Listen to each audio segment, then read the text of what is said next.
On the third tour, we did 182, pinned down by a very, very good sniper who remained a problem. We never found a solution for him. I just heard down and then nothing, and it was black. I used to carry a covert weapon on me.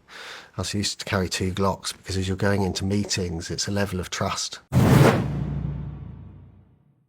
you have any idea how many missions you've been on? Well, you know, I cannot add it up, right? So the different variations of types of missions, but on the third tour we did 182. That was at a particular time when the governance was really, really contested in Iraq. It was like, I think at the time it was General McChrystal who was leading the task force, and it was absolutely critical. It was at that point where people really believed that country could go into a full civil war.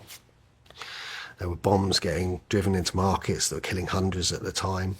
You could not go out during the day. The threat was so high. And the rotation was just on, circle, circle, circle. And, that's most pronounced. On a lot of the others, maybe 30, some 70. So if you add it all up, it's a huge array. Yeah. But I've also spent extended periods on front lines, and that's one. But it's lasted for weeks. Yeah. When I'm on that front line, we are the top target. Yeah. They're trying to, and we've had some fun and games with particular brilliant snipers and mortar teams before. Being pinned down by a very, very good sniper who remained a problem. We never found a solution for him, but he kept on being effective. Wow. And another one was a mortar team that seemed specifically to be orientated towards us. And one evening, we're just down there monitoring and seeing where the threat's building up and ensuring that front line can't be broke. It's like constant. Where's it going to happen next? And we had a particular member in our team who used to be 3-power mortars, and he used to be like a walking human mortar radar. He could literally, it's absolutely astonishing. And I was sat there and I was on the radio talking to the air. And we usually it's that ubiquitous white truck, right? And we could kind of pick it out from its movement. We'd all be like, is that mortar team? Is that mortar team? Okay, fine. So anyway, whatever. Didn't really see the truck that time, perhaps concentrating somewhere else. But we heard the mortar report, and this member of the team was like that. That's over there. And the round landed about a K short further down the hill. And he turned around and said, that's for us. And we all looked at him a bit like, and I just continued talking on the radio. And the next one landed at 180 foot away, further down this ridge line. We've got like a position that's all pushed up dirt, and it's about probably at the base 3 to 5 meters wide. Yeah, and it comes up this, when they push it all up into a berm, and it's got like sandbagged positions, but it's all really sort of not very well constructed. The next one landed about 180 foot away, and I remember looking up and looking over at the plume coming out, and I just heard down and then nothing, and it was black. And I was like, and one had landed, they'd just done 2. Very, very good, very accurate. Mm-hmm. And one had landed literally coming to the other side of the berm. Wow. But because these mortars are not very well fused, right, it buried itself in the ground, gone off and just covered us in dirt. And I was talking to the air, and I remember just sort of coming back into sort of like realisation that was awful. That would have took the whole team out. We were all in a vicinity of the radio. Thankfully, most of them up against that side of the berm. I was the only one standing up. And it's just that realisation. They had gone in the other side of the berm.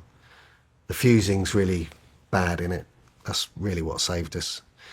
And it had gone and buried itself before it had gone off. And I remember looking down at one of our partners, Northern Iraqi partners, and he's dusting dust off all of us. And I just remember looking down, and we had a house not far back, and I just looked at the team. I was like, and bearing in mind they were still there. We had a choice to try and work out where they were and try and get some air onto it. We're just like, do you want to call it a night? Yeah. And they're like, yeah. And that was what life was like on the front line. It's kind of sticked out to me a little bit more, especially when the cloud's coming in, right? And, the air's not going to come and help you then. And there's constant attempts to find out where you were, constant wonder, like who's up, what's happening, tunneling, whatever it was, there was something going on. And it was a real sort of realisation. And when you woke up, you'd see like the sun come up. And we had our times, and our partner force would run out of food quite often, and they'd come and bring you a dish of fried aubergine, which is not the most nutritious thing I've ever been fed. And often they'd run out of ammunition. Not often, but worryingly enough, they wouldn't have ammunition. You're just looking at it like, wow, you're just trying to hold it together, ensure that the situation is not going to break. No one's going to come through that front line, because when they did, the attacks were absolutely awful. The consequences to the villages behind them. And these were Kurdish forces. A lot of them, they're, different factions of the Kurdish. When they managed to infiltrate through, because there was lots and lots of people talking to them on the other side, and they were constantly attempting to do that. And it was quite extraordinary, the level of effect and training some of these people had, And I think that's that's migration. It's always struck me when I've been on operations, there's been a certain pattern we've had. There's certain groups that kind of sort of share the ethnic identity, religion, whatever, they're part of the population.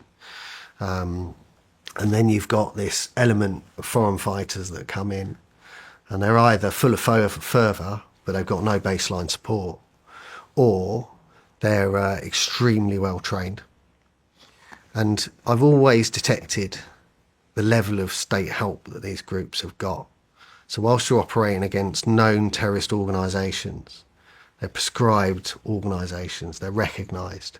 They have always been receiving facilitation, support, and people are looking at the whole situation and trying to find gaps in the strategy and go against it and, pick those vulnerabilities.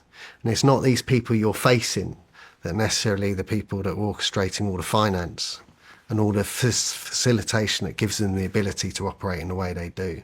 And that's the enormous complexity of going up against these groups. And almost the front line was quite refreshing, because the front line was set and you had this period of ground which everyone was trying to sort of find the gaps in and get. You did get infiltration a lot, but when it happened, it was much more understandable. And it wasn't the same as some of the other situations I've been in. The front line was really, really interesting, done over ranges and distances, unless they got close, and they rarely ever did that. All of the ranges, we had to look at our weapon systems and go, okay, well, these things that we're carrying aren't much good for this, so let's swap them out. So I swapped to a 417, is 5.56 version of HK, isn't it? So I swapped to a 417 with a tripod.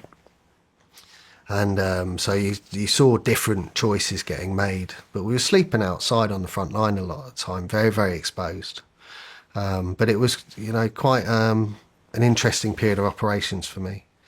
Learned a lot about human beings, learned a huge amount about trust, especially with traditional cultures that don't understand about advanced weaponry.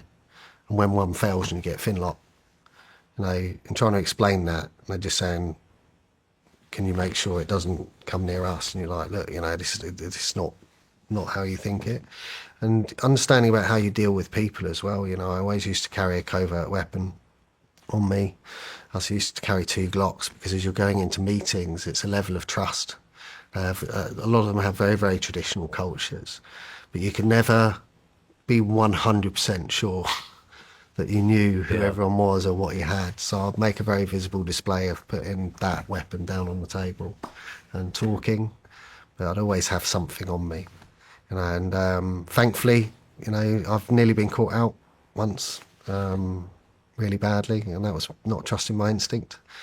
But otherwise, it's pretty much held up. Reading people, judging who they are, what they want, has really kind of sort of held up in that respect when you're dealing with partners. And as you know, you're never sure of who is talking to who Yeah. and who is doing what. You know, there's risk and uncertainty everywhere. But to get the job done, you have to at least look like you're a simple person to deal with. You know, and sometimes you haven't got the resources to check everyone out. You know, you just simply won't be able to. You know, so getting trusted partners, you know, who can say, you know, this is my place.